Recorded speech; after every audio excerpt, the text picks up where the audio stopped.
송생과학입니다. 오늘부터 중2 이의계정 1단원 물질의 특성에 대해 배워보도록 하겠습니다. 오늘은 물질의 특성이 무엇인지 그 단어에 한번 집중해 보도록 하겠습니다.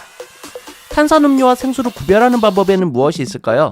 탄산음료와 생수에는 이렇게 라벨지가 붙어있는 경우가 많은데 이렇게 라벨지가 없다고 한번 생각을 해보도록 하겠습니다.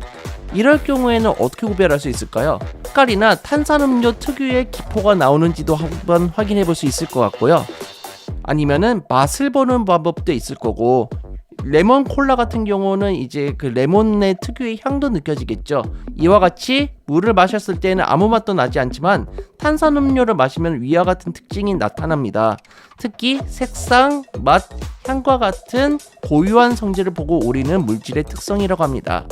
오늘은 물질의 특성이 무엇인지 전반적인 내용을 살펴보도록 하겠습니다. 오늘의 학습 목표는 물질의 특성의 의미를 알아가는 시간을 확인해 보도록 하겠습니다. 특히 물질의 특성은 특정한 조건에서 항상 일정한 값을 가지며 물질의 양에 따라 달라지지 않는 것으로 물질을 구분하는 중요한 정보가 된다는 사실을 정확히 확인해 보도록 하겠습니다. 그럼 다른 방향으로 한번 생각해 보도록 할 텐데, 여기 밀가루랑 설탕이랑 소금이 있습니다. 이 세 가지 가루의 색깔은 다 동일하죠. 그러면 색깔로는 구별할 수 없을 텐데 다른 방법으로 우리가 알 수 있는 방법에는 무엇이 있을까요? 그렇죠. 물질을 직접 맛보거나 손으로 만져서 촉감을 느끼거나, 아니면 이 세 가지 가루를 각각 물에 녹여보거나, 아니면 결정의 모양을 현미경으로 관찰하는 방법 등이 있을 겁니다. 물질의 고유한 특성을 이용해서 물질을 이렇게 구별해낼 수 있는 것이죠. 다른 예를 한번 더 보도록 하겠습니다. 천체교과서에서 나와 있는 내용인데요. 벚꽃하고 사과나무, 그리고 겹벚꽃이 생김새라든지 모양이 좀 많이 비슷합니다. 이렇게 꽃을 구별할 때에는요, 꽃잎의 생김새라든지 색, 향기, 열매의 종류 등을 확인하면 구별할 수가 있는 것입니다. 자, 다른 예를 한번 살펴보도록 할 텐데, 알루미늄 캔과 철캔을 구별하는 방법이 있습니다. 알루미늄 캔과 철캔을 가장 구별하기 쉬운 방법은 자성이 있습니다. 지금 철캔에는 이렇게 자석이 잘 붙어 있지만 알루미늄 캔에는 자석이 잘 붙지 않죠. 이외에 단단함이나 충돌할 때의 소리 등을 이용하면 철캔하고 알루미늄 캔을 쉽게 구별할 수가 있습니다. 이렇게 물질의 고유한 성질을 이용해서 구별할 수가 있는데요.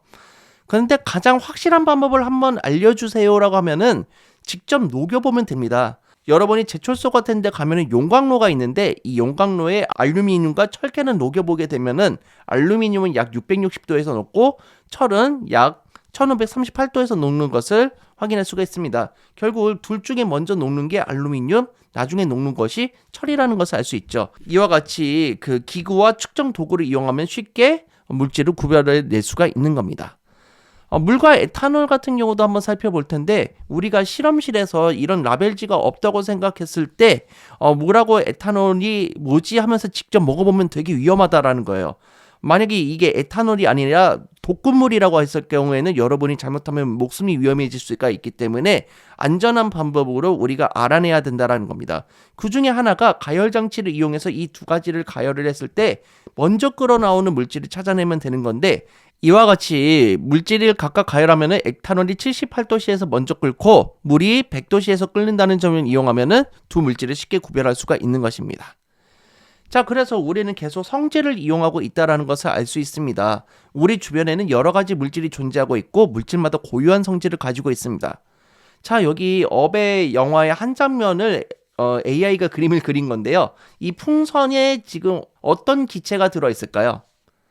그렇죠. 헬륨 기체가 들어있다는 것을 알 수 있습니다. 여러분이 이미 공기보다 가벼운 것은 헬륨 기체가 있다는 것을 알 수 있고요. 이러한 고유한 성질을 가지고 있기 때문에 뭔가를 띄울 수 있다는 사실도 알 수 있는 것입니다. 물질의 성질 중에는 맛, 색깔, 냄새, 굵기, 촉감처럼 우리의 감각기관을 이용해서 직접 알아낼 수 있는 것들이 있습니다. 그래서 안성재 셰프 같은 경우도 이런 맛에 대한 감각이 가장 뛰어난 사람이기 때문에 맛있는 음식과 맛없는 음식의 기준을 명확히 세울 수 있는 것이죠. 이와 같이 감각기관을 이용해서 알아볼 수 있는 물질의 성질을 보고 우리는 겉보기 성질이라고 하는 것을 알 수가 있습니다. 그런데 이렇게 맛, 색깔, 냄새, 굵기, 촉감 같은 경우는 사람마다 약간씩 차이가 날 수가 있다는 거예요. 그렇기 때문에 우리는 도구나 실험 장치를 활용해야지 확인할 수 있는 방법을 주로 교과서에서 다루게 되는 것이고요. 물질의 특성을 확인해 보게 될 것입니다. 자, 그러면 선생님 계속 물질의 특성이라고 얘기를 하는데 이거를 한마디로 정의를 하면 어떻게 정의를 할 수 있을까요? 그렇죠. 다른 물질과 구별되는 그 물질만의 고유한 성질이라는 것을 알 수가 있습니다. 이러한 고유한 성질의 차이를 이용해서 물질의 종류를 구별해낼 수가 있는 것입니다. 그래서 헬륨 기체는 공기보다 가볍다라는 물질의 특성을 가지고 있는 것이고, 금 같은 경우는 노란색을 띠고 다양한 모양으로 만들기 쉽다. 알루미늄 같은 경우는 은백색을 띠고 매우 가볍다라는 물질의 특성을 이용해서 물질을 구별해낼 수가 있는 것입니다. 자, 그러면은 물질의 특성에 대해서 조금 더 자세히 알아볼 텐데, 물질의 특성은 특정한 조건에서 물질의 종류에 따라 서로 다르다라는 것을 알 수 있습니다. 여기 보일하고 샤를이 지금 손을 맞잡고 있죠. 사실 이거는 불가능합니다. 보일이 샤를보다 100살이 많기 때문에 실제로 불가능하지만 이렇게 기체의 성질을 알아낸 두 과학자를 제가 이렇게 그림으로 그려보았습니다. 그런데 보일의 법칙 같은 경우는 압력이 올라가면은 기체의 부피가 줄어든다고 했어요.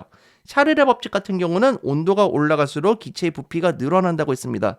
나중에 배우겠지만 압력이 높아지거나 낮아지게 되면은요, 끓는 점, 녹는 점, 어는 점이 달라질 수가 있고요. 온도가 변하게 되면은 기체의 부피가 변한다라는 거잖아요. 결국엔 또 밀도 값이 또 달라질 수가 있는 겁니다. 그래서 실험실에서는 이러한 특정한 조건을 고정해놓고 사용을 해야 되는 겁니다. 그러니까 온도와 압력 같은 게 특정한 조건이라고 볼 수가 있는 것입니다.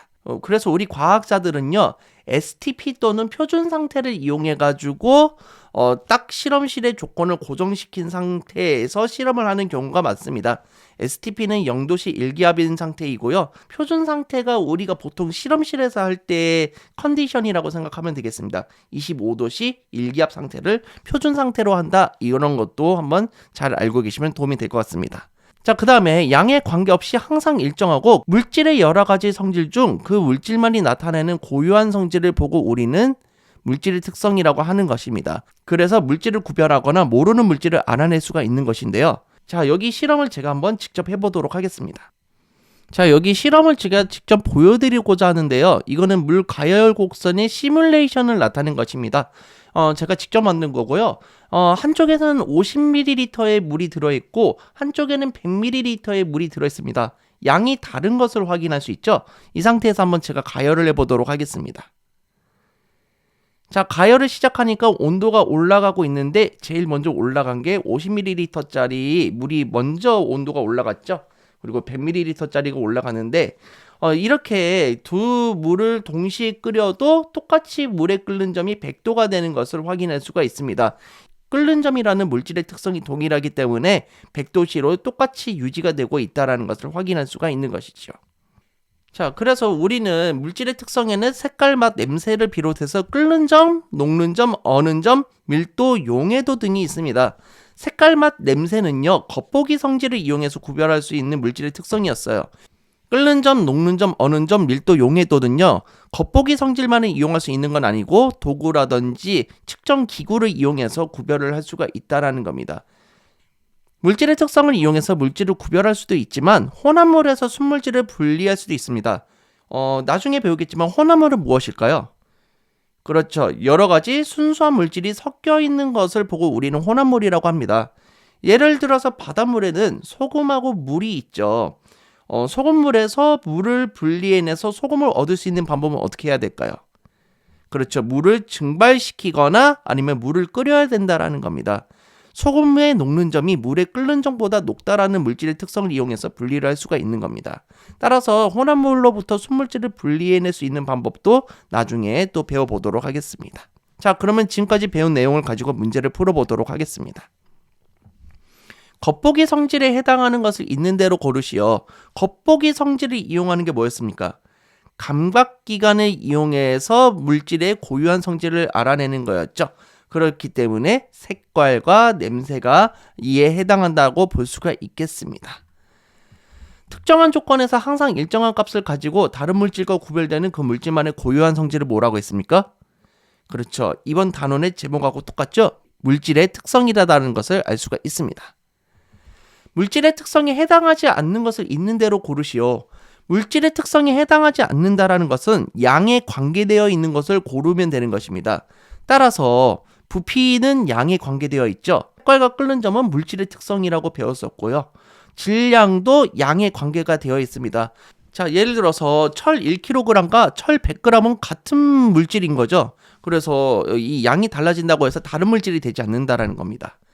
그 다음에 냄새랑 밀도도 물질의 특성이라고 배웠고요. 길이나 무게가 된다는 것도 알 수 있습니다.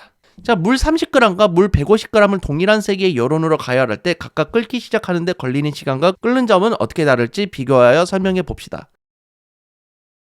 그렇죠. 물이 많을수록 끓는데 시간은 더 오래 걸리겠지만 끓는 온도에는 양에 상관없이 항상 같다라는 것을 기억해 두시면 되겠습니다.